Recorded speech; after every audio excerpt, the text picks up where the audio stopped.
L-isplużjoni instemet minn diversi nħawi fosthom minn Għawdex, il-Mellieħa, l-Imġar, il-Mosta, Pembroke u anka Baħriċċa u Swieqi.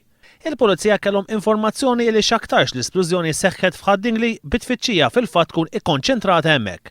Iżda sa 24 siegħa wara ħadd għadu ma jafx ġara. Kien hemm min qal li dak li ġara kien ġej minn ajruplan militari li bil-veloċità tiegħu kiser is-sound barrier, b'riżultat li jinstemet dak li jissejjaħ sonic boom.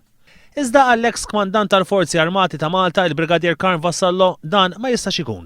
Ta' sonic boom mhijiex daqshekk kredibbli li tajt tisma' kienet is-sonic boom ta' xi ajruplani kien għaddej dik il-veloċità. Skont il-Pulizija, l-awtoritajiet fit-torri tal-kontroll ma setgħux jikkonfermaw jekk kienux għaddejjin jet fighters.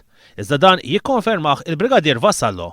Ma jidirx minn l-informazzjoni li għandi fl-Air Traffic Control tannix ajruplani li kienu għaddejjem dik il-veloċità. Iżda il-Brigadier Vassallo mhux jeskludi li dak li ġara kienet splużjoni taħt il-baħar.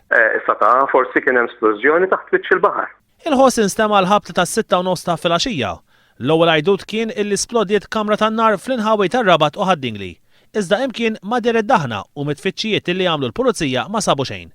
Fost l-oħrajn il-Pulizija ffittxew f'fabbrika tal-ġelatina li hemm fl-inħawi tal-irdum ta' Ħaddingli u li lum il-ġurnata din m'għadix topera.